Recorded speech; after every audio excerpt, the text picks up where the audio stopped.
Welcome, everyone. My name is Amanda, and I am with the Tampa-Hillsborough County Public Library. This is the closing celebration of our first ever virtual but 40th annual the Tampa Storytelling Festival. So I am so pleased to introduce 4 storytellers tonight who are going to share with us. So tonight we have Kalena Slayton, Katie Adams, Gloria Mariachi, and Wendell Campbell, who are going to be sharing some wonderful stories, both actual storytelling stories and stories about the Storytelling Festival with us. So it is a night full of stories. They're going to go ahead and turn off their cameras right now. I promise you they will be back. But if you've ever been to a library program before, you know that we love to share a book shout out or a resource shout out.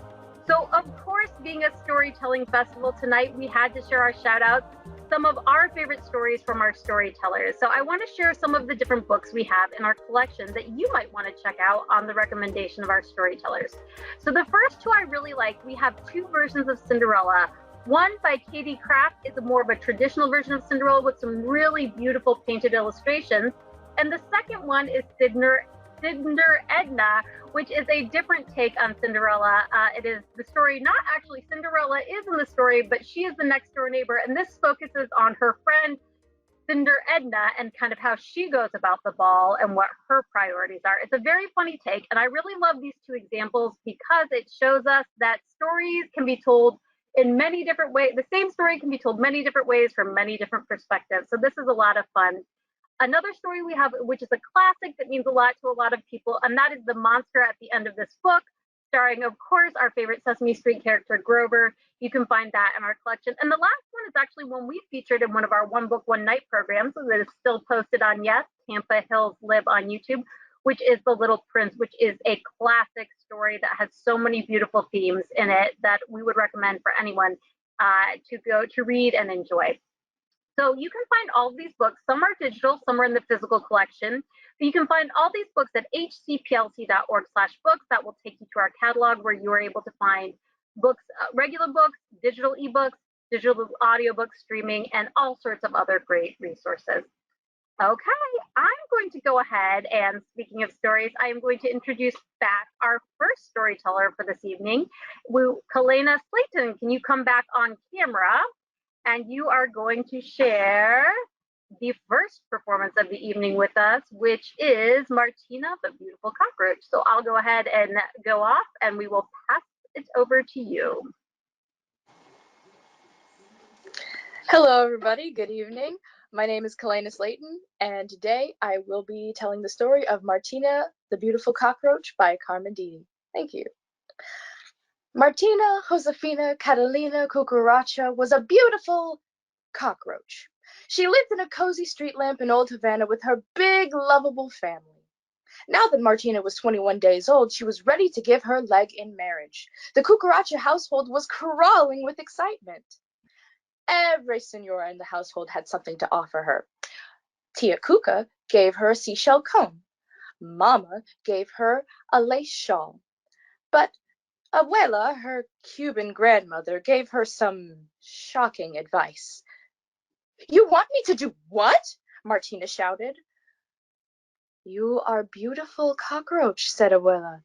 "Finding husbands to choose from will be easy, but picking the right one will be hard." But how will spilling coffee on a suit of shoes help me find a husband?" "It will make him angry," Abuela smiled. "Then you will know how he will speak to you when he loses his temper." "All right," said Martina. She still had her doubts, but soon all of Havana was abuzz with the news that Martina, the Beautiful Cockroach, was ready to choose a husband. Martina sat at the top of her balcony, and she'd greet her suitors under her family's many, many, many watchful eyes. She sat down and daintily crossed her legs, and crossed her legs, and crossed her legs. She didn't have long to wait.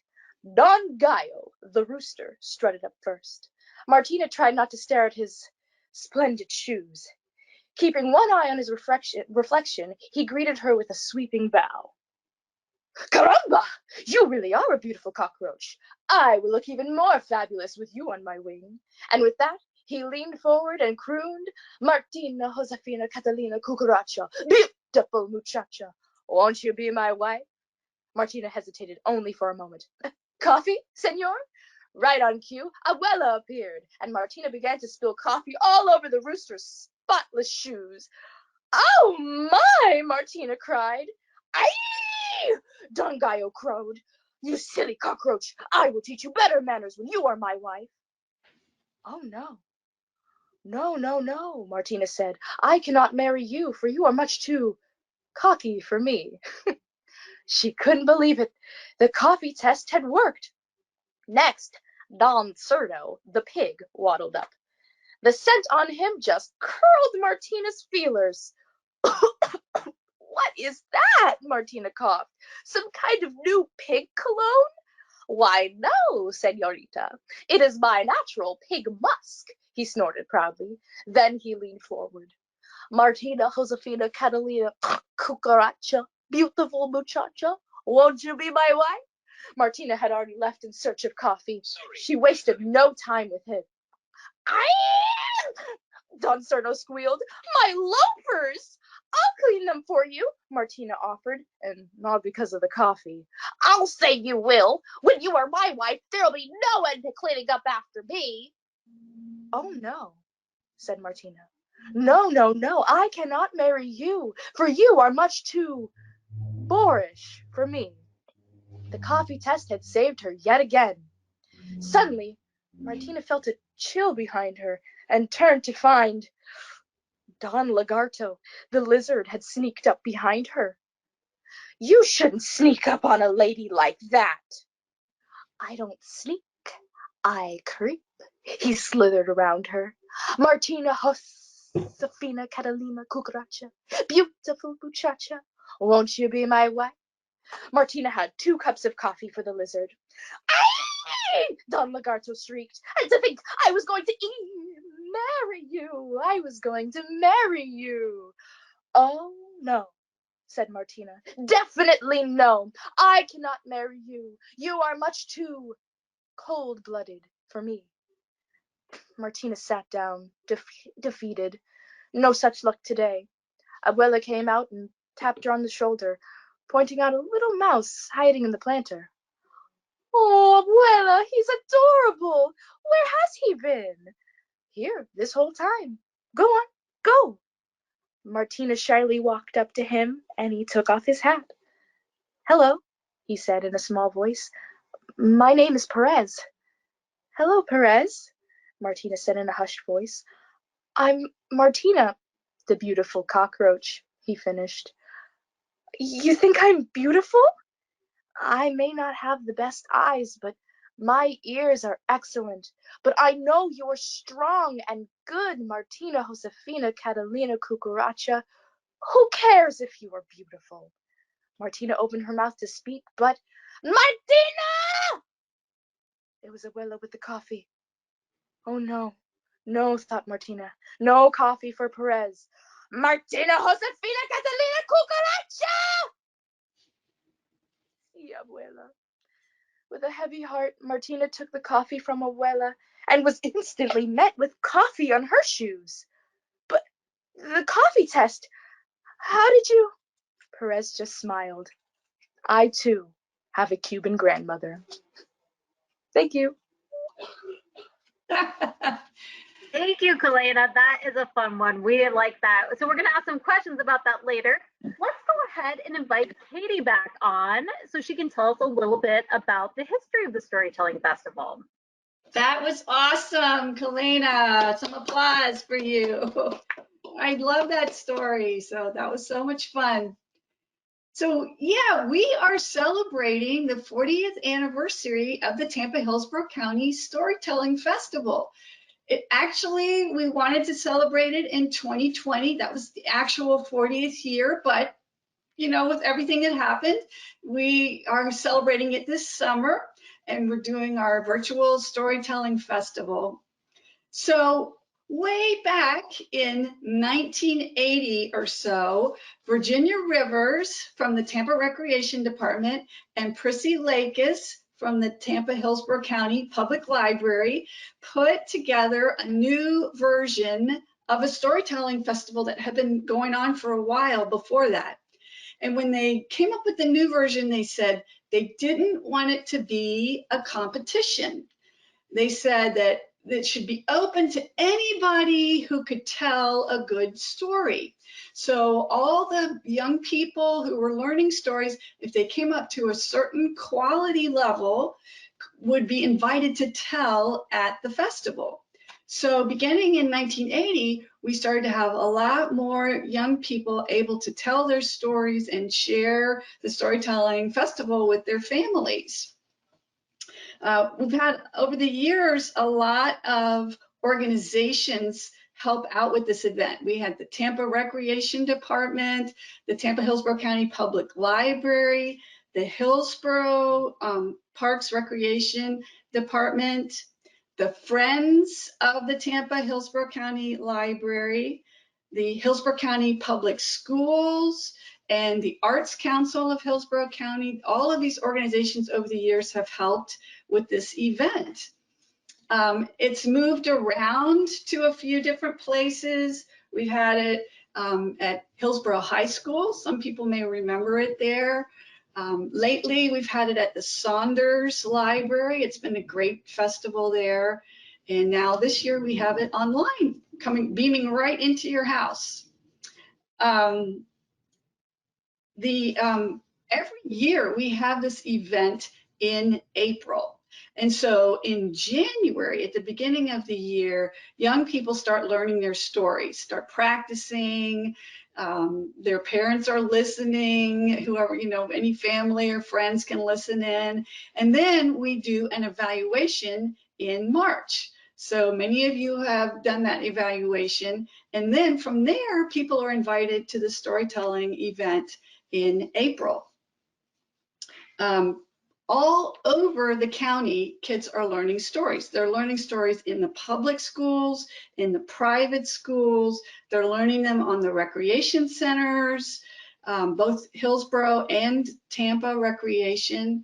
They're learning stories at the after-school programs, host programs for Hillsborough County schools, and they're also learning them at homeschool programs. We have some big homeschool groups that participate with this. So all over the county, people are involved learning these stories every year. And then our culminating event is always a lot of fun. We have a lot of people that are scheduled to tell, but we also just have a lot of people that are interested and want to come and listen. It's a free event always. We usually bring in a nationally known storyteller to inspire everybody. Then we have regional tellers telling, and we listen to all the young people telling, and then we just have fun stuff. There's a book fair, there's face painting, balloon twisting, and we have food vendors. We have some storybook characters that kind of stroll through the event. And we also have a storybook character parade in the middle of the day. So it's just a whole lot of fun. And it's all about stories and sharing and families. So we hope that we will have this event again in the near future. And right now, like I say, we're celebrating our 40th anniversary here with you all tonight. So we want to thank you all for coming and supporting us and supporting this event for all these years. And now I have a story for you that I want to tell. This is a story that I would normally tell at the festival. It's like one of my favorite ones for that. I'm just going to adjust my screen here a little bit like that. There we are. So this is the story of Tessero the tailor. A tailor is a person who makes clothes for a living. Tessero the tailor was the finest tailor in all the land. He made clothes for kings and queens. He made clothes for movie stars and rock stars, but for himself, Tessero wore nothing but rags. He had holes in the elbows of his shirts. He had frayed collars. Sometimes He even had holes in the seat of his pants. His teenage daughters would look at him and they'd go, "Really? Daddy, don't embarrass us." His wife would say, "Tessero, why don't you make some new clothes that will show off what a great tailor you are? Could be a great advertisement." But Tessero would say, "No, I am waiting for the perfect fabric." He said, "This fabric will be black as night with all the colors of the rainbow. It will be warm as wool and cool as cotton. And I'm not making new clothes until I get that fabric." His wife said, "You're going to be naked before you find fabric like that." But Tessero was very stubborn. He was very patient. He waited and waited, and finally one day a package arrived at his shop. He put it on his work table. He opened it up, and inside was beautiful black fabric. But when he held it up to the light and looked, he could see rainbows, all the colors of the rainbows in that fabric. He threw it over his shoulders.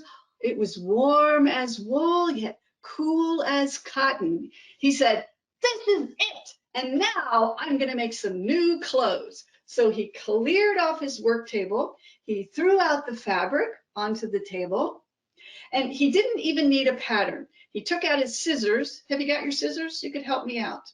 And he started cutting the fabric like this. Shh, shh, shh, shh, shh, shh. Good. Then he sewed the fabric together in his sewing machine. And then he finished it off with a needle and thread. And when it was all done, he had a fantastic coat. It reached from the tip of his chin down to the tip of his toes. He put that coat on right away, buttoned it up. Oh, he looked terrific. He wore that coat here.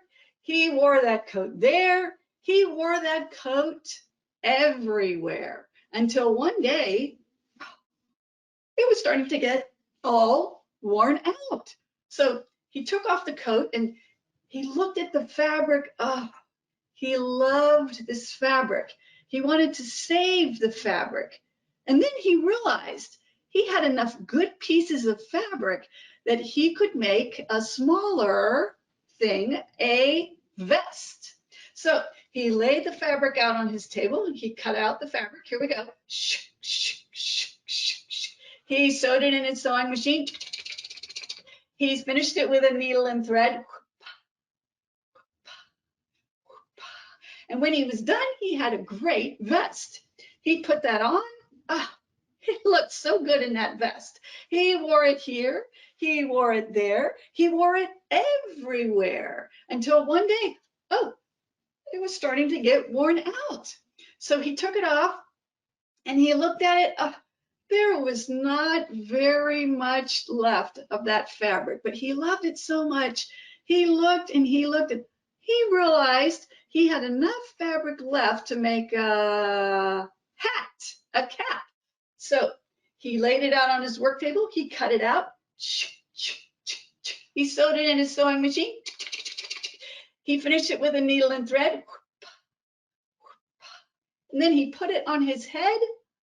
Ah, it was a terrific cap. He wore it here.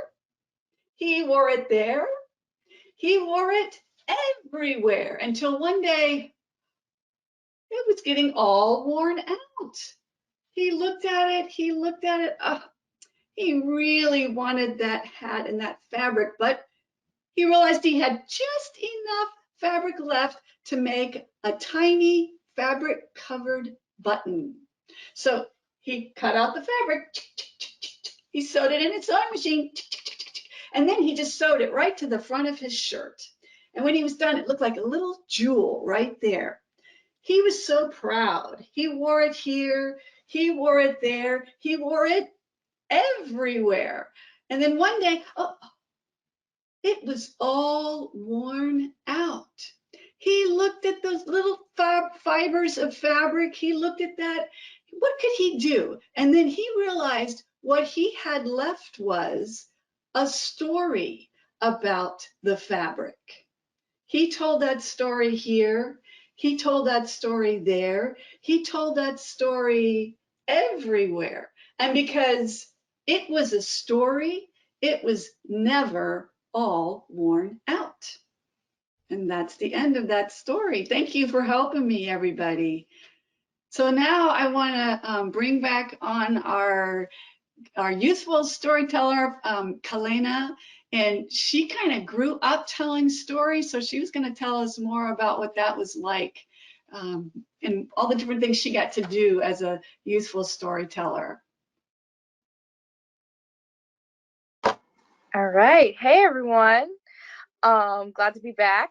Um, I have been telling for quite a while. I've been telling for almost 15 years. It's crazy to think about. I'm going to be 20 in September, and I've been telling since I was 5 years old. My mother is a librarian for Tampa-Hillsborough County, and she would take me to try out for the storytelling festival. And when I wasn't quite ready yet, my grandmother would bring me to the festival, and she would sit me down at the swapping corner, and we'd sit on the hay, and I would listen to other kids tell. And somewhere within me, I didn't exactly have it yet, but I would muster up the courage and I'd be like, I want to tell. And every single year up until about my middle school year, I would tell the story of the little red hen each and every single time. Until I got to middle school and I realized that like theater was one of my things. And I remember telling a version of Martina for the first time. And I had so much fun. It felt like I had completely unlocked a brand new love of something that like I already had the love of storytelling like in me from when I was at those swapping corners, but like this time the egg finally hatched. And I don't exactly remember what story I told that got me to become an ambassador, a youth ambassador, but I remember I was in 6th grade and I became a youth ambassador for the county. And from then on, I was at every single festival telling in classrooms. I remember another evaluator had given me an ambassador ribbon and I wasn't wearing my first one, and I was like, oh, I'm already an ambassador. And it was like the best feeling to be validated twice.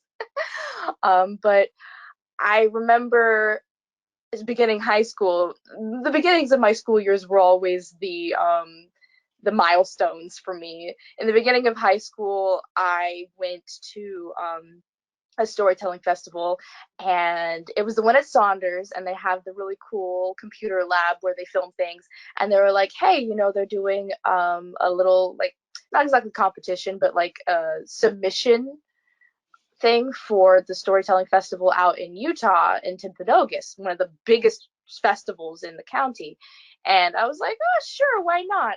And I told the version of Martina written by Carmen Didi that I told tonight. And a couple of weeks or months later, we got a call, and I had been accepted to the Timpanogos National Storytelling Festival in Utah. And it was an amazing experience. My dad, my mom, and I, we flew out there. It was the first time I had ever gone that far out west, and it was incredible. I actually got to meet Carmen Didi while I was there, and she had given me like full permission for the story. She unfortunately didn't get a chance to see me tell the story, but I got to talk to her and I got to meet her, and she offered her mentorship to me, and it's an amazing experience storytelling. I feel like I've gained a lot of confidence talking in front of people. Public speaking is something that I'm not really afraid of because I've done storytelling. So I recommend it to anybody I can.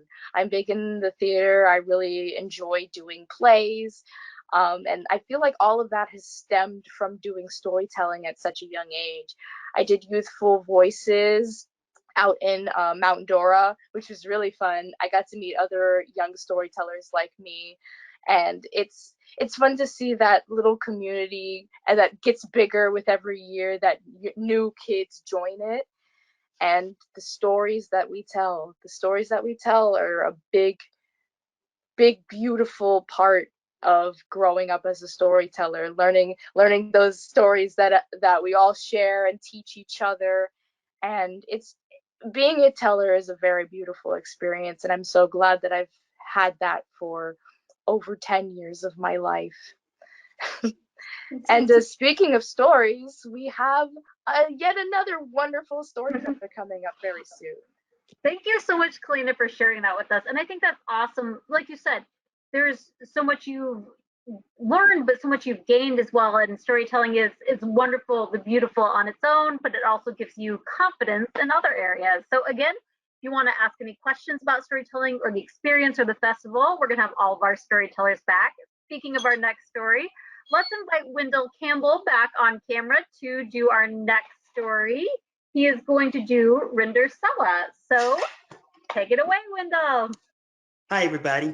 I got a few seconds, so I want to tell you about how the Hillsborough County Storytelling Festival affected me. I'm a retired teacher now. I've taught 41 years, but when I was a young teacher, I went to a field trip and I saw this storyteller by the name of Jackie Torrance. From that moment on, I was hooked. Started telling stories, and the Tampa-Hillsborough County started asking me to come to do some storytelling programs for the summer reading program. So I became a professional storyteller. I got to travel around from state to state, and mostly in Florida, but I've done a lot of festivals. And by far, the best festival in Florida is the Tampa-Hillsborough County Storytelling Festival. And the reason that that is so important and so special is because the children's storytellers are just as important as the professional storytellers. So I'm real honored to be a part of this festival. So I want to tell one of my favorite stories. It's a version of Cinderella. It's a version like no other version of Cinderella, because what I'm going to do to this story is spoonerize this story. So what that means is, in this story, if I want to say once upon a time, I won't say it like that. What I'll say is twice upon a while. All right? Once upon a time, twice upon a while. That's the same thing. And if I want to say in a faraway land, I won't say it like that either. What I'll say is in a far away fan.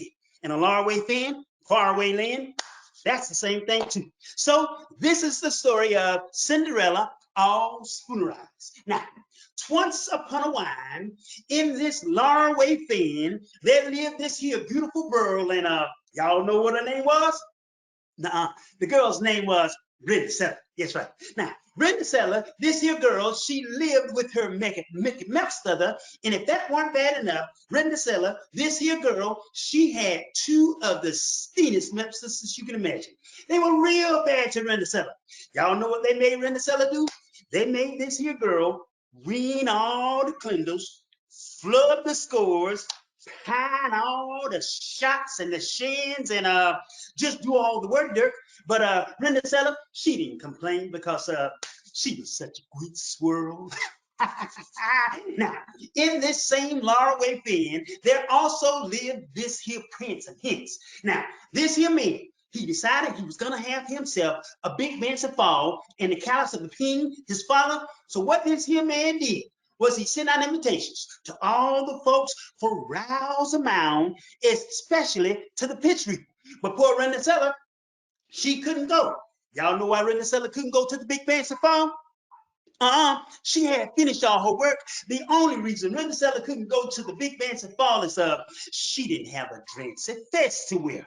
All Rindersella had was some dirty dags, and let me tell you what, y'all, they fit did. So what happened was, on the night of the big fancy fall, Rindersella, this here girl, she cat home and she tried.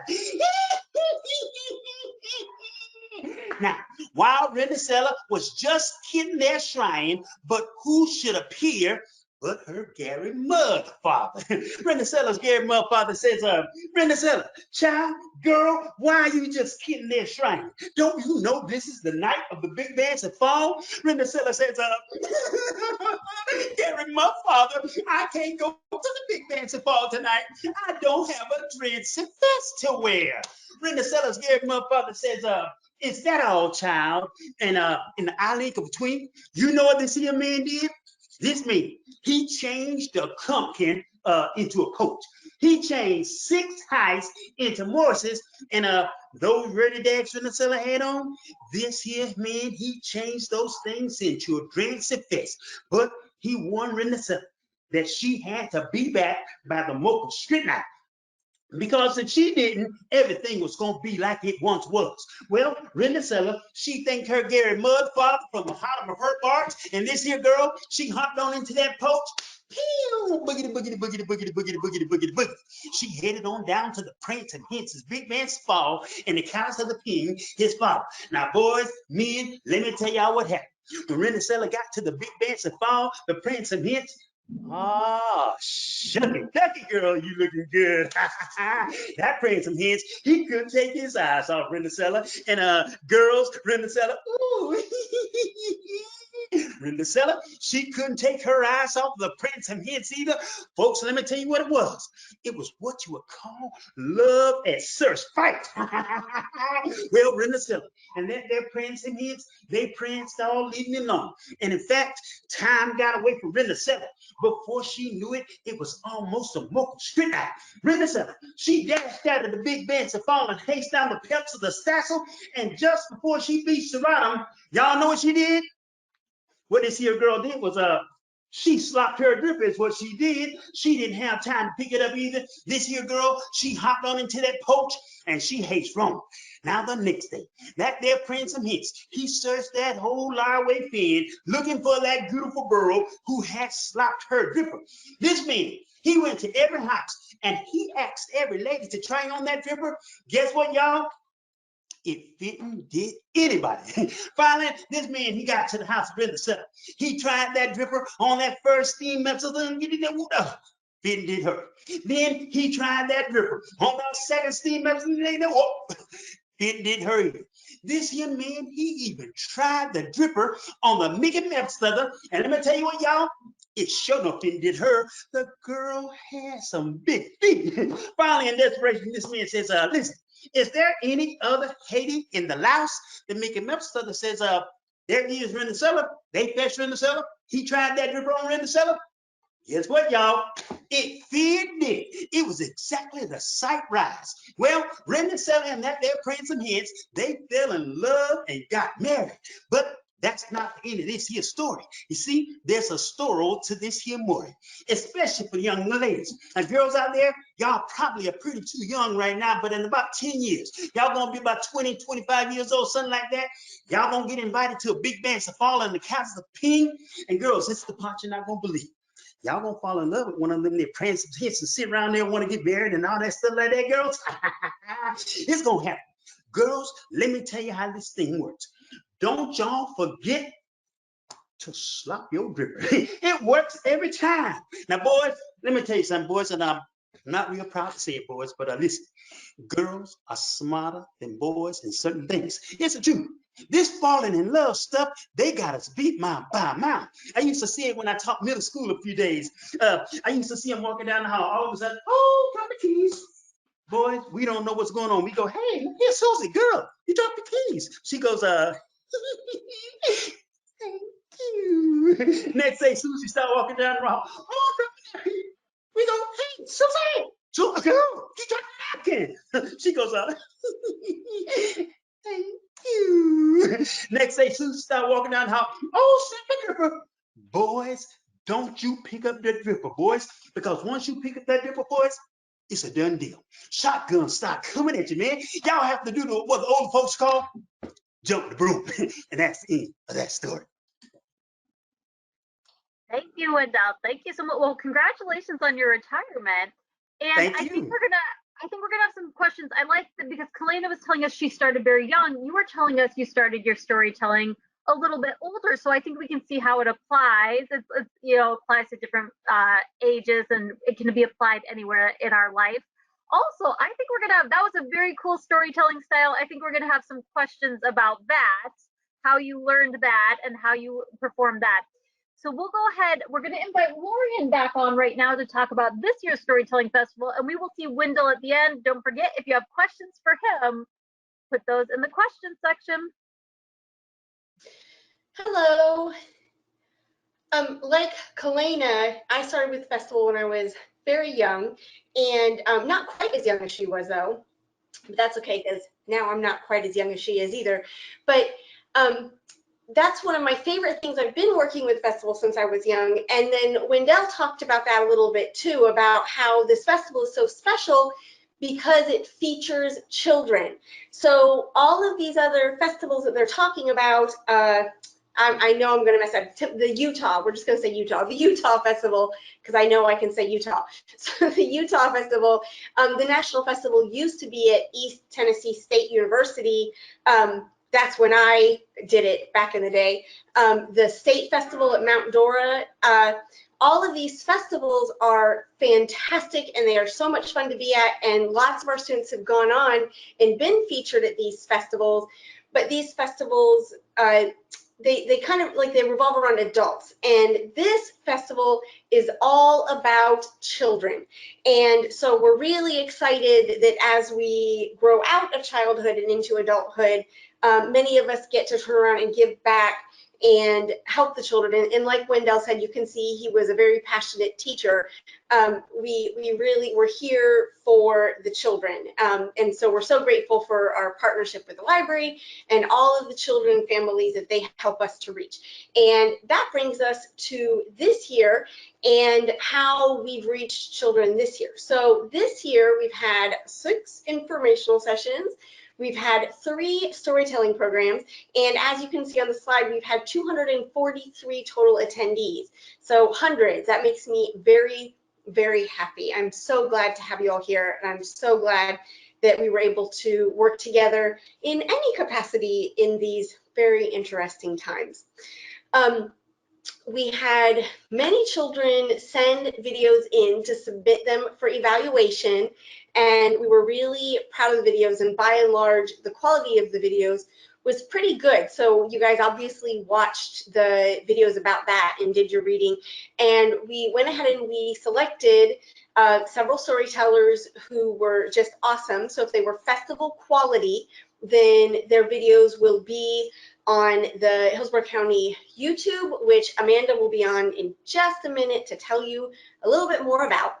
And so those videos will be up, and then right after she tells you about that, we're going to see 2 of the videos that we have selected from great storytellers to show you an example of the kinds of wonderful, beautiful storytelling that we had at the festival this year.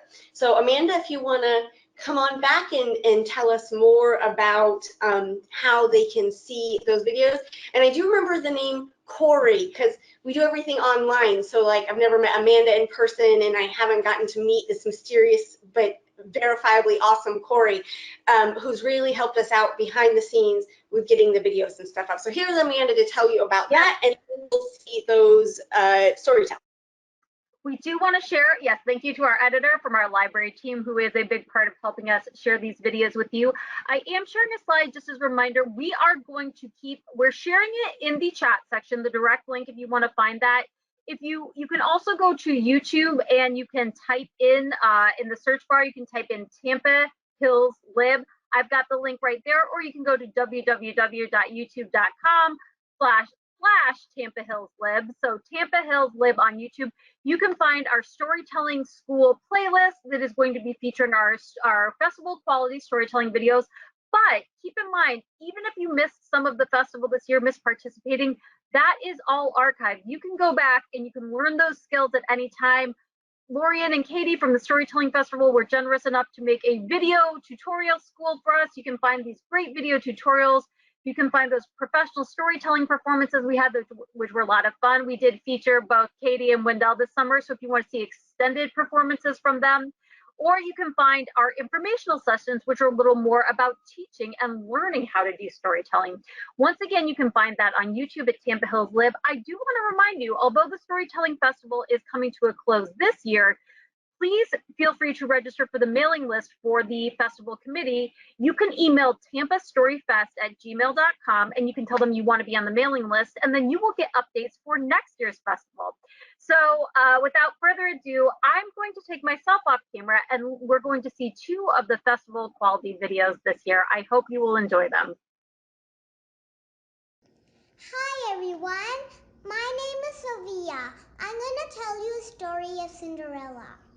Once upon a time, there lived a girl named Cinderella with her stepmother and stepsisters.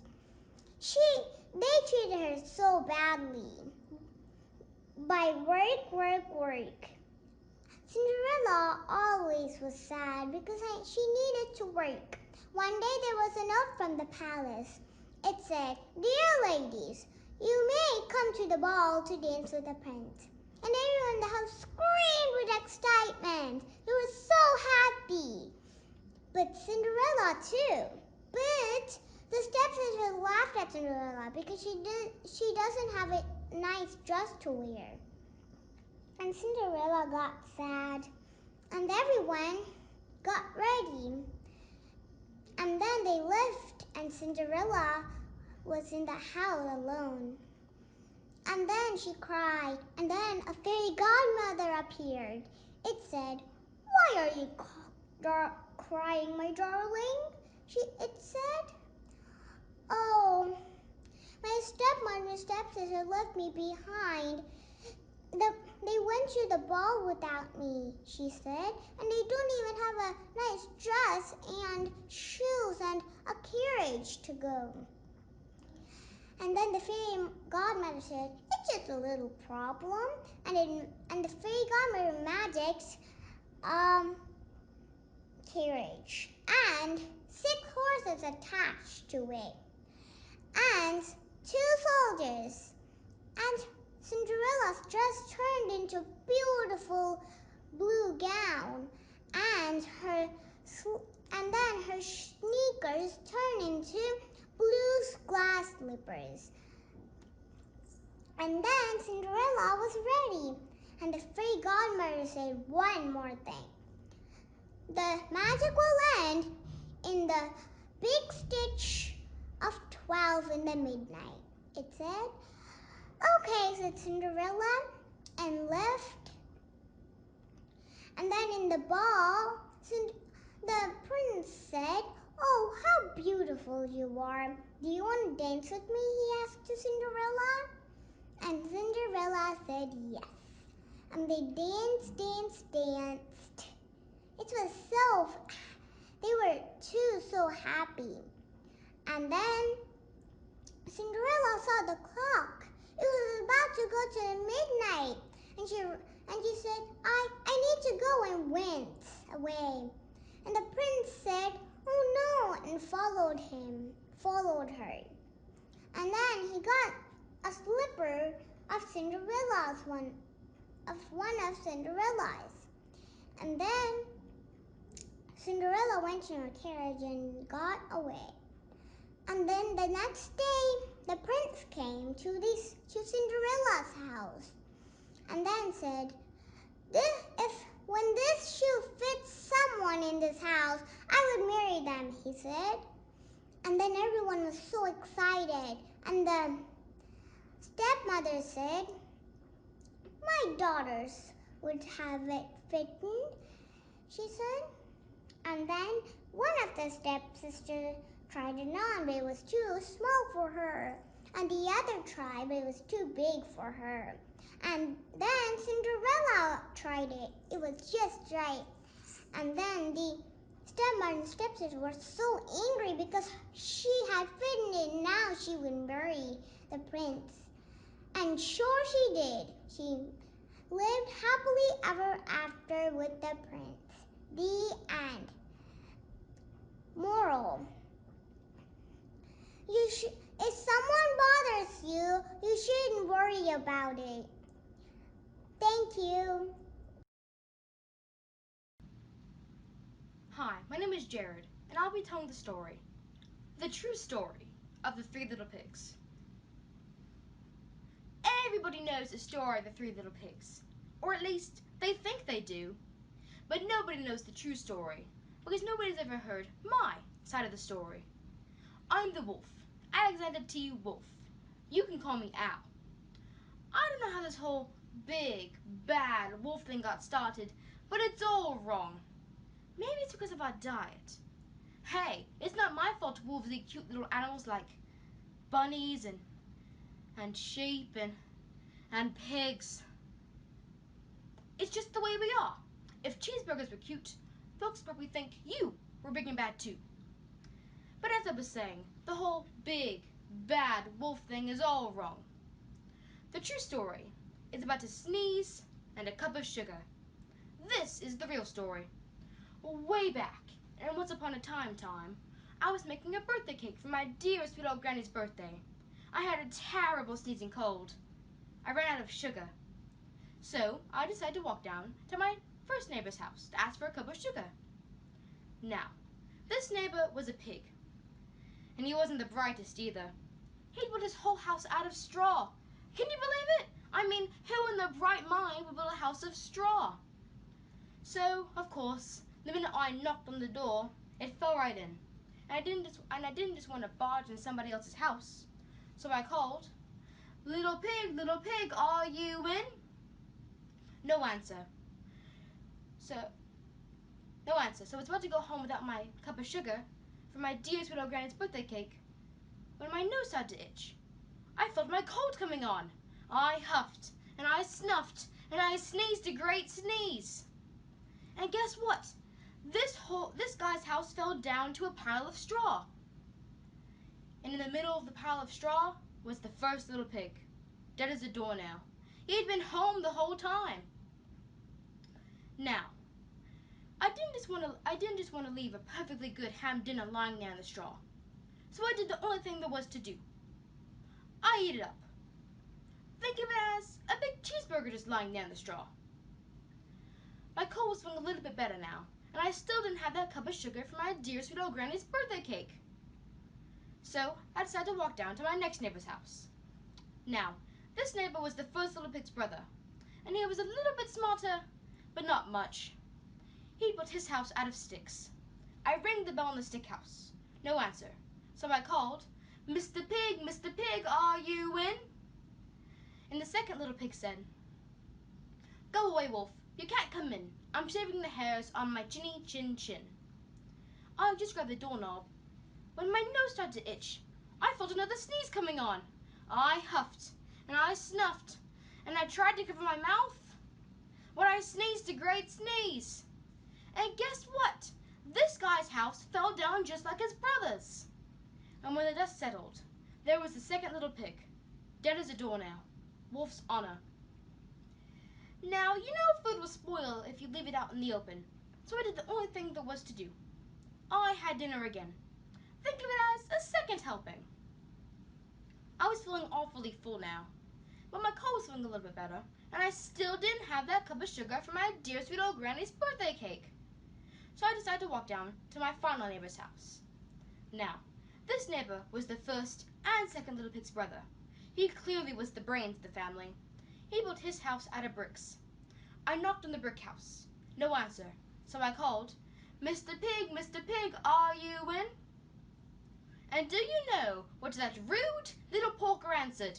He said, Go away, Wolf. You can't come in.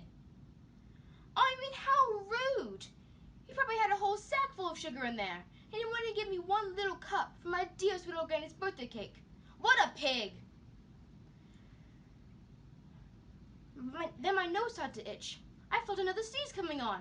I huffed, and I snuffed, and then the third little pig said, Then your old granny can go sit on a pin. Now, I'm usually a pretty calm fellow, but when somebody talks about my granny like that, I go a little crazy. Of course, when the cops drove up, I was trying to break down this pig's door, and I was huffing and puffing and making a real scene. The news reporters found out about the other two little pigs I had for dinner, and they thought an old sick guy going to ask for a cup of sugar wasn't exciting enough, So they jazzed up the story with that whole huff and puff and blow your house down nonsense and made me the big bad wolf. That's it. That's the story. I was framed. But maybe you could lend me a cup of sugar? The end. Okay, those were some of the wonderful submitted videos we had this year. If you want to see the rest of them, you can see the rest of this festival quality videos on Tampa Hills Lib at youtube.com. But a big round of applause for those and all of the participants this year. It was awesome. We are going to go ahead and welcome Lorian back on for our final story of this evening. Whew, that was awesome. I'm very excited to be sharing a story.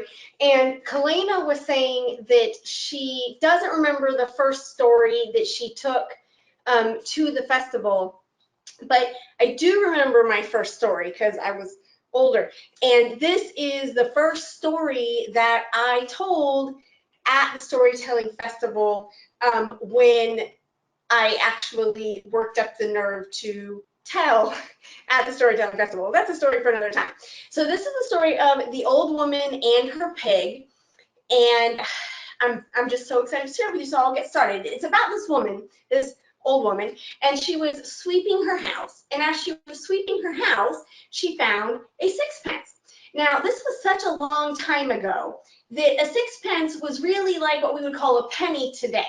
But it was such a long time ago that not only did a penny have a different name, it had 1,000 different uses. She could have done just about anything she wanted with that sixpence. And what she wanted was to get a pig. So she went to the market, she got a pig, she was bringing her pig home, and she got to the pig sty or the pig pen. And the old woman opens it up and she says, "Pig, get in the pen." But the pig just looks at her like she's a weirdo. So she yells at the pig. She says, "Pig, get in the pen." And the pig still looks at her like she's not right. So she begs the pig. She says, "Oh, pig, would you please go in the pen so I can make it home on time tonight without having to worry about you?" But the pig still didn't go in. So the old woman left the pig where it was, and she started to walk on, figuring she'd figure it out at some point. And she walked a little ways down the road toward her house, and she saw a dog lying on the side of the dirt road. And she said, "Oh, dog, I wish you'd bite that pig so it would go in the pen so I could make it home on time tonight without having to worry about my new pig." But the dog didn't really do anything. And so she let sleeping dogs lie and moved on. And before too long down the road, she saw a stick laying in the mud. It was a stick in the mud. And she said, "Oh, stick, I wish you'd spank the dog that won't bite the pig, that won't go in the pen so I could make it home on time tonight without having to worry about my pig." But the stick didn't do anything at all. It did what sticks are famous for doing. It sat there without moving. Well, as she walked a little ways down the road, she saw a small fire burning in the brush next to the road. And she said, "Oh, fire, I wish you'd burn the stick that won't beat the dog, that won't bite the pig, that won't go in the pen, so I could make it home on time tonight without having to worry about my new pig." But the fire didn't even waver with the breath of her request. Well, as she got back into the middle of the road, there was a puddle there in the middle of the road. And she said, "Oh, puddle, I wish you'd quench the fire that won't burn the stick, that won't beat the dog, that won't bite the pig, that won't go in the pen, so I could make it home on time tonight without having to worry about my new pig." But the water didn't even ripple with the breath of her request. Well, she lifted her skirt up, stepped over the puddle, continued on, and before long, she saw an ox grazing off to the side of the road, and she tapped him on his big, broad ox shoulder, and she said, "Ox, would you please drink the water that won't quench a fire, that won't burn the stick, won't beat the dog, won't bite the pig, won't go in the pen, so I can make it home on time tonight without having to worry about my new pig?" But the ox just kept eating. Well, she got back to the road the town butcher was passing, and she said, "Oh, butcher, would you please butcher the ox that won't drink the water, that won't quench a fire, that won't burn the stick, that won't beat the dog, that won't bite the pig, that won't go in the pen, so I could make it home on time tonight without having to worry about my new pig?" But I think that the butcher agreed with the pig that maybe this little old lady was a little weird. He pretended to look at a watch he was not wearing, swore he was late for an appointment, and started to run toward town. Well, now the little lady was starting to feel a bit angry, and she saw a rope hanging over a tree limb, or tree right outside her house, and she said, "Oh, rope, I wish you'd tie yourself in a knot and hang the butcher that won't butcher the ox, won't drink the water, won't quench the fire, won't burn the stick, won't beat the dog, won't bite the pig, won't go in the pen, and so I could make it home on time tonight without having to worry about my new pig." But the rope did not even waver with the breath of her request. Well, by now she was at her fence post, and at the bottom of her fence post, scurrying around in the grass at the on the ground by her fence post, was a rat. And she said, "Oh, rat, I wish you would gnaw the rope that won't hang the butcher, that won't butcher the ox, that won't drink the water, that won't quench the fire, that won't burn the stick, that won't beat the dog, that won't bite the pig, that won't go in the pen, so I could make it home on time tonight without having to worry about my new pig." But the rat, like the ox, just kept right on doing the dinner thing. Well, she looked slowly up her fence post, and on top of her fence post was her pet cat. And she pet her pet cat, and she said, "Oh, kitty, I sure do wish that you would eat that rat that won't gnaw the rope, that won't hang the butcher, that won't butcher the ox, that won't drink the water, that won't quench fire, that won't burn the stick, that won't beat the dog, that won't bite the pig, that won't go in the pen, so I could make it home on time tonight without us having to worry about our new pig." And the cat did a very cat thing. It stretched and licked and cleaned. And then it did a very unusual thing for a cat. It said, "Oh, it just so happens that my favorite thing after a nap is a little snack of rat. But of course I'd need a saucer of milk first." Well, the little old lady knew just what her cat was getting at. She ran to the dairy farm conveniently located right next to her house, and she walked up to the first cow she saw, and she tapped the cow on the shoulder and said, "Oh, cow, would you please give me a saucer of milk so I can give it to my cat, so my cat will chase the rat that wouldn't know the rope, that wouldn't hang the butcher, wouldn't brush the ox, wouldn't drink the water, wouldn't push fire, wouldn't burn the stick, wouldn't be dog, wouldn't my stick, wouldn't go to bed, so I can make it home on time tonight without having to worry about my new pig?" And the cow looked at her with her big brown cow eyes. And she said in her slow, deep cow voice, "Grass. I don't like grass. By the time it gets in your third stomach, gives you terrible gas. Bring me hay, and I will gladly let you milk me." So the little lady hiked up her skirt a little bit more, ran to the nearest hay barn, which was right at the other end of the dairy farm, and she asked the hay baler if she could have a bale of hay so she could give that to the cow, so that cow would give her a saucer of milk so she could give that to the cat. So the cat would eat the rat that wouldn't gnaw the rope, wouldn't hang the butcher, wouldn't butcher the ox, wouldn't drink the water, wouldn't push fire, wouldn't burn the stick, wouldn't be the dog, wouldn't bite the pig, wouldn't go in the pen, so she could make it home on time that night without having to worry about her new pig. Now, what I haven't told you yet about this little old woman was that the more anxious she got, the more quickly she spoke. And she was quite anxious. In fact, she makes me look like I'm talking in slow motion. And that poor hay baler didn't understand a single word she said. But he said, "What the hay?" And he tossed her a bale anyway. She took the bale of hay to the cow, and after the cow finished eating her hay, she let the little old lady milk her. The little lady took the saucer of milk to the cat, and after the cat finished her milk and sharpening her claws, she began to chase the rat. The rat now understands how important the little lady's schedule is. He ran up the tree and he started to gnaw on the rope. The rope, feeling a bit spiteful himself, tied himself in a knot, jumped for the butcher. Now the butcher knows she's a weirdo. He reaches in his butcher's apron and he starts grabbing all of his sharp things, butcher's knives, machetes, cleavers, you name it, he's chucking it at the ox. The ox is running through the field, dodging this way, dodging that way, stops just short of that puddle of water and starts to drink so fast, so furiously, that a huge wave came up out of that little puddle. And right before it quenched the fire jumped out of the way and set the stick on fire. And the stick hopped over to where the dog was lying happily asleep and began to hit him on his tail. Arr, arr, arr! The dog ran through town, saw the pig, jumped on him. The pig jumped in the pen. I don't know if the dog hurt the pig, or how the dog is, or the stick or the fire or the water or the ox or the butcher or the rope or the rat or the cat or the cow or the hay baler or anything else really in my story, but you will all be very happy to know that the little old woman did make it home on time that night without having to worry about her new pig. And that is the end of that.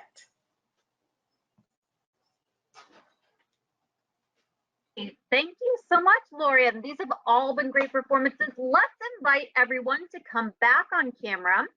And we have time for a little bit of Q&A with the audience. So just a reminder, if you have any questions for any of our storytellers tonight, it can be about their performances, it can be about the Storytelling Festival, it can be about the process. This is a great opportunity to take advantage. So if as a reminder, there's still time to submit questions. So go to that questions, comments. Go to that questions section in your control panel or under the question mark, and we will take some of those right now. So I actually want to start with a question for everyone. The good thing is everybody's does a different thing. So you could become a professional storyteller, which some of you are, or you could do different things. I know we have teachers, we have a student, we have all sorts of different aspects of life. Can you tell us how the Storytelling Festival or learning storytelling has helped you in other areas of your life? I would, I think I said it before in another one of our storytelling information sessions, but I went to the University of Tampa and they selected 2 students from the honors program to study in Oxford basically for free. So you paid for your normal UT semester, but you got to study at Oxford University in England. And it was an extensive process. And so part of the process was like writing an essay, which storytelling has taught me so much about the writing format. But then another large part of it was standing up in front of a panel of a bunch of people. I think there was like 15 people I had never met before around this table. And instead of just devolving into a blind panic, I just saw them kind of almost like an audience, and like I was storytelling. I mean, I was telling the truth because it was an interview process, but to have to stand there in front of 15 people you don't know who can all fire random questions at you at any given time, like I don't think I could have done that without my storytelling experience. So I've gotten, and then like every interview ever, even just a regular interview, having the confidence to clarify your thoughts and to pull them together and then to share them with someone, it's really helped me. Pretty much everything great that's happened to me in my life, except for having children, happened because of storytelling. Wonderful. Helena, looks like you have something to share with us. Yes, like I said before, storytelling has helped me in like theater and public speaking. Like I'm not afraid to get up there and like hand me a speech and I'll do it.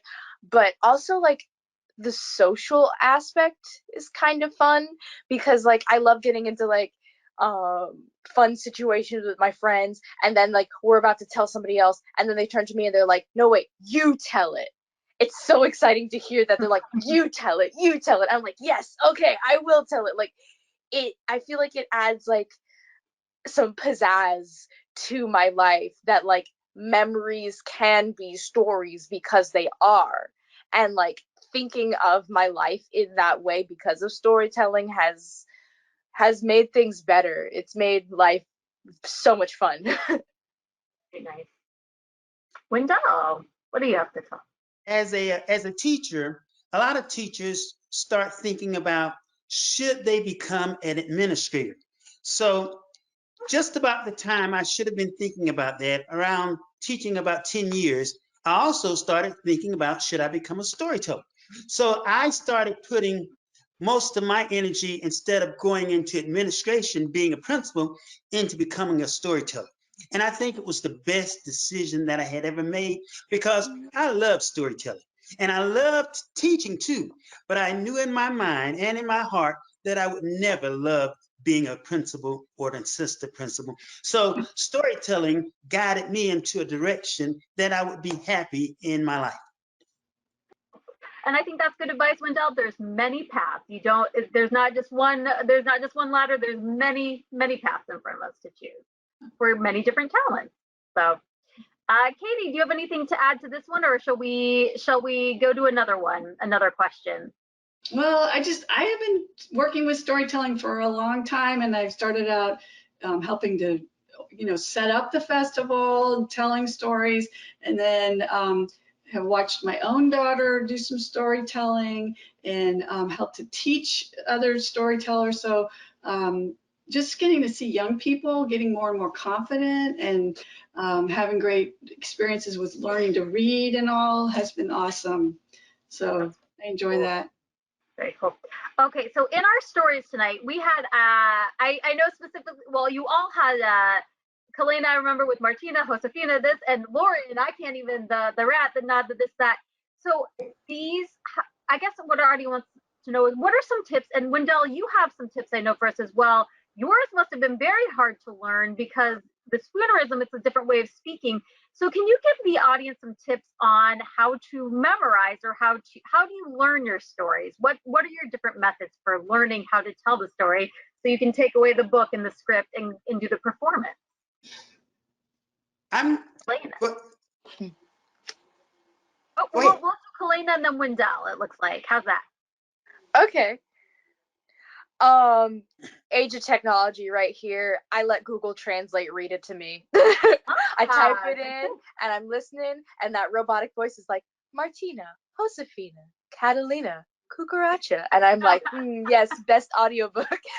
Or if you have the audiobook version on like Audible or other things, you can listen to that. Like, I definitely, sometimes there's like a moment where I'm like, yes, kinetic learning, or yes, visual learning. But with storytelling, trying to remember it, it's all auditory for me. Like memorization, if I hear it, then I can hear how I will say it, and that locks it into my memory. Very good. Okay. Well, yeah, and I like that you mentioned there's different types of learning. So it might be hearing it, might be seeing it. I will mention, I'll give a little shout out. The library has many great examples of our storytelling books on audio. If you want to find those audiobook versions, you can definitely find them at hcplc.org/books. Wendell, what is your method? Because yours was, I mean, obviously it's not a foreign language, but it almost feels like one, maybe, to learn to tell that story. So tell us how you learned that and then were able to perform that. I'm going to tell you in a short story. It's got to be about a minute and a half, if that's okay. It's about this emperor. He lived in China, and he grew up. He was born in the year of the dragon. He grew up loving dragons. He had dragons embroidered on his silk nightgown. He had pictures and sculptures of dragons everywhere. Throughout the castle, he watched the dragon dances with great delight. But whenever the emperor looked at all the dragons that surrounded him, none seemed quite right. So the emperor, he tried to picture this perfect dragon in his mind's eye. And he thought, and he thought, and he thought, and finally he came up with this perfect dragon. This dragon had a long, curvy tail, 5 sharp claws on every paw, and a ferocious expression on the scaly face. And the emperor thought, there must be one of my court artists that can draw this dragon just as I pictured it. So he called all of his court artists, and he described the dragon to them in perfect detail, down to the last claw. And every one of those court artists tried to draw the dragon, but they all failed. The emperor, who he proclaimed, who could ever draw this dragon for me will win their weight in gold. But who tries to draw the dragon and fails will have their eyes taken out. And there were still some court artists that thought that they could meet the emperor's demands, but they were soon seen leaving the courtyard, stumbling around with empty eye sockets. All of China were whispering about the emperor's demand. And there was a young artist who lived in a walled hut outside the walled city. And when he heard of the emperor's demands, he asked to be ushered in front of the emperor, and he says, Emperor, I think I can meet your demands, but it's going to take me 1 year, and I must go far away to do it. And the emperor said, whatever you like, you will have your 1 year, but if you do not present me with a dragon 1 year to the minute, you will lose your eyes. And if the dragon is not exactly as I pictured it, you will lose your head. Some of those people couldn't believe this young man. When he left the courtyard, this young man, he had a smile on his face. Many months had passed by. No one had seen this young man for a long time. This young man, by now, he was trembling in his boots, too afraid to return. The emperor wanted this young man's head, but with 10 minutes to the year left, here comes this young man into the palace. He had a scroll of paper under one arm and a sack of tools in the other arm. And the emperor, he was so happy to see the young man, he grabbed the scroll of paper and opened it up, and he stood aghast, looking at the empty piece of paper. And the emperor says, you dare to toy with me? You consider me a fool? And he motioned for his guards to grab the swords, and the young man said, wait, Emperor, I still have 10 minutes, and I only need 5. The young man, he opened his bag, and he took out his tools, and he started painting and drawing with such ease. It was unbelievable. In 5 minutes, this young man had produced the exact rendering of the dragon the emperor had pictured. But the emperor, he was happy But he was confused and he said, young man, I don't understand. You said that it would take you 1 year to draw the dragon, and you began and finished the dragon in 5 minutes. The young man said, Emperor, it took me a whole year to learn to draw the dragon in 5 minutes. And see, that's the secret. That's the secret of being good at anything. Being good at the Olympics, being good as a teacher, being good as a doctor, being good as a storyteller. You know, every one of those storytellers you saw, they practiced the story, not 1 time, not 5 times, not 10 times, 100 times, until they got it in their muscle memory. So that anytime they told the story, no matter what happened, car could crash, they would still be telling. You see, that's the secret of being good at life. Practice, practice, practice. I like that. Practice makes perfect. And I like that you told the story to answer the question. I think that was very fun. So yeah, it sounds like anything, no matter how long or how twisty the story, you just practice it and it will stay up there. And it looked like Lori and you have some advice for us as well. Yes. So practice, practice, practice, practice, practice, practice, practice, right? But for sure. And one of the tricks I use is I love the auditory trick, and being slightly older school, sometimes I'll use my phone to record myself reading the story the first time through, or practicing it using the book. So it's not great, but so I can, that's one way. But the big one with this story, because I hadn't told this story in probably 10 years or more. So the other day, like yesterday or the day before, I was like, oh, I better see if I still remember that story. And I started at the end, and because it's a lot easier to remember the beginning and the ending of things. And so I remembered she had a pig, it's the old woman and her pig. And then I remembered that I get the hay from the hay baler. And then I was thinking, well, where does the hay go from the hay baler? And then I remember that's right, it goes to the cow. Why did the cow need hay? That's right, because she was going to give us milk. And why did we need milk? Oh, because of the cat. And it took me about 30 seconds to remember it coming from the end, because coming from the end, like, everything makes sense. Like, it pretty much can only be the thing before that to get to that. Very good. Well, I know we're running out of time. Let's do one final question for everyone. So a lot of times, so we have some budding storytellers out there. I do want to remind you, you can go to Tampa Hills Live. You can find a lot of those really good lessons. If you want, there's Katie and Lorian throughout the time, Wendell as well in his performance answered a lot of questions for us throughout the program. So you'll find a lot of really good information, foundational information about learning how to tell stories. But maybe as a closing thought, and we have to ask this one, but as a closing thought, when you're looking to select a story to tell, what are some of the elephants? Maybe you're looking for elephants. Maybe what are some of the elements you look in there for making good storytellers? We had one from the audience who said, for example, why do you think animals make such good story? With it doing animal voices. What are some of the elements you look for in a story that you're going to tell? And I have to ask this. What is your favorite story to tell? Maybe you told it tonight, maybe it's a different one, or a story to tell, or your favorite one to hear be told. To hear as someone else is telling it to hear be told. Anyway, so that there's a lot, but that might help as people are looking for great stories out there to what are they looking for within the story? Because some stories are good, but they're not maybe that great to tell as a storyteller. And that'll be our closing thoughts for tonight. Kaleda, let's start if we've got some answers. Yes. Personally, I look for relatability, or sometimes I look for humor. Stories like Martina are my favorite to tell in one way because they're both relatable and humorous. Because it's like, oh my goodness, bugs in love, yay! And then it's like, oh, heartwarming story at the same time. But then my favorite, Martina will have to be like my favorite story to tell for certain things, but my favorite story to tell, like, in general, would have to be this one story called The Visitor, because it's both like something out of my comfort zone. It's kind of like a scary story, but the way that I tell it makes it funny. I like using like humor to like ease the tension of the story, because like if you really think about it, it's terrifying. It's about this like entity that visits this old woman like body part by body part. So like first big feet come in, and then like skinny legs come in, and then the big hips come in, and then the skinny body, and it's like visits her like step by step. And like the ending, you kind of expect it, but the way that I get to tell it with both like, oh yeah, I'm being funny, but now I'm being serious. Like I like to switch it up on people, and that's my favorite thing, to like bring something new to the table that I don't often do, to like broaden my horizons. Oh, that's cool. And it's a good reminder. I think a lot of times there is a moral to a story because that's how they get passed down. But there's all sorts of stories. There's funny ones, there are scary ones, spooky ones, suspenseful ones that kind of have you on the edge of your seat. So there is a wide variety out there. Okay, let's move over to Lori, and it looks like you've got some advice for us. There's two ways I like to get my stories. My favorite way is hearing other storytellers.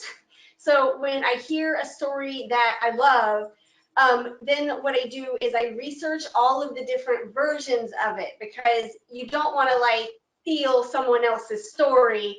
But if I love the way they tell it and the way the audience responds and everything, then I'll research the story, and I always find at least 3, but I try to find like 5, 7, 10 versions of the story, which I always use the library for that. And then looking at all of the versions, like I'll find something that I like in this version that I'll take, and I'll find something I like in that version that I'll take.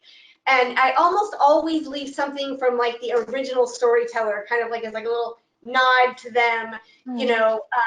Like I tell a version of the Martina story, but it's about noise. Que ruido tú haces? That I got from Priscilla Lakis, and I got Silly Jack originally from Gladys Varga. And so that's one of my favorite ways, is when I hear other people tell stories. But then also just folk tales. Like almost any time I ever read folk tales, even if I'm just reading the folk tales for fun, they were originally a part of the oral tradition, and so they're just kind of made for storytelling. And I always end up finding myself in a position where I want to share that story with someone, and that's how I pick it. And then I also just want to say really quickly about humor, and I love humor. And I was recently hanging out with my family, and some of them are teenagers, and teenagers, no offense to any teenagers out there, but it is hands down the most terrifying, and I'm a high school teacher, but it is a terrifying audience to storytell for, because like they have vested interest in, you know, looking like they're not enjoying what is happening, which is really terrifying for a storyteller to look and everybody looks like they are not enjoying themselves. And so some of the younger kids at the family gathering wanted me to do storytelling, but then there were a bunch of teenagers there too, and I was just so scared. And so I started telling Silly Jack, and you know, in this, which I've told before here, but you know what part of the start of the story is, he is so silly that, you know, and then I say silly things, and in my head I'm just like, oh please let them think this is funny, oh please let them think this is funny. And then when the first teenager laughed at the first thing, I was like, whew, okay, we can go now. It's on, we've got this, let's go. But all the way up until I made him laugh, I was just like, I had no idea if I was just gonna sit down or not. It was terrifying. But I really do enjoy making the audience laugh. And when you have practiced the story so much that it's yours, you can pick up on your audience when you can see them and hear them, and you can kind of play to what they really like, and that makes them laugh, and you can do like more of that and less of other things, which makes it like a living, breathing experience every time you tell it, even if you've had it memorized for decades and you've told it thousands of times. So that's a little, yeah, like ad-libbing and spruce it up and play off the audience. I like, Lauren, that you also said something to keep in mind. There are many versions of stories. So you really, that is part of the art of storytelling, is learning how to structure the story and make it your own and take different parts and put it together in a way that is its own completely new thing. So I think that's very cool as well. Katie and Wendell, before we close tonight, do you have any advice for us for selecting stories? Well, I like to keep my audience in mind. It's sort of like what Lorian was talking about, where, you know, teenagers, that's a different group of people and a different need, you know, to try to meet.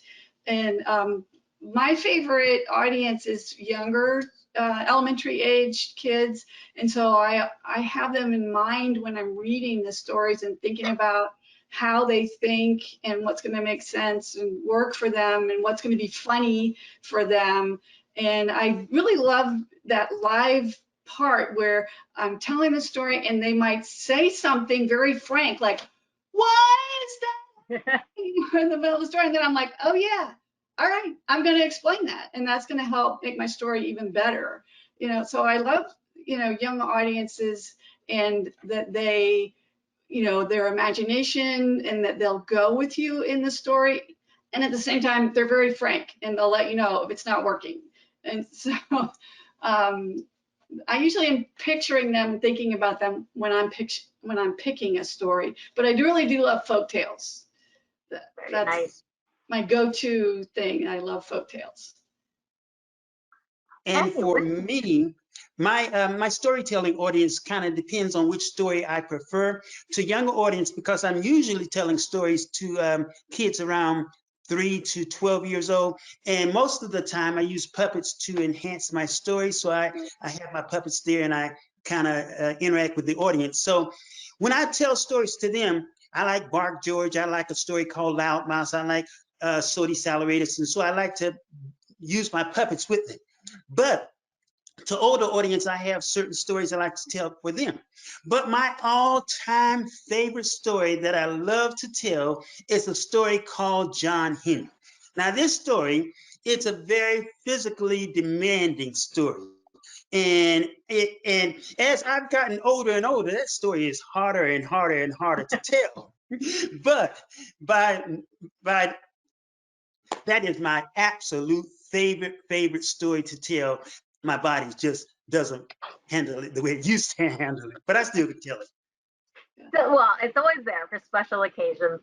Well, I want to thank, I know we've run a little long tonight, but we did share a lot of great information. I do want to remind you, of course, if you have any questions about using the library, I know we talked a lot about a lot of great stories. So if you want to find any of the stories that our storytellers recommended tonight, find any of those books, or just questions about using your library card, renewing, or maybe even signing up for your first library card, you can always give us a call at 813-273-3652, or you can contact us online at hcplt.org/contact.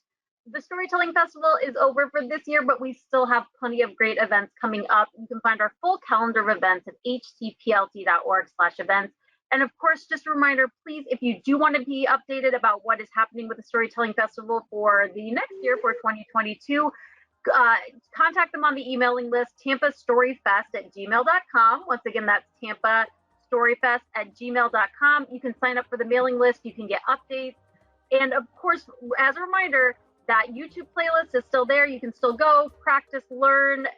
Never too early to get started for next year. I want to thank you guys so much, Lorian, Kalena, Wendell, Katie, for this evening's program, but for everything you've done throughout the Storytelling Festival to bring us stories, to bring us information, and to just spread the love of storytelling.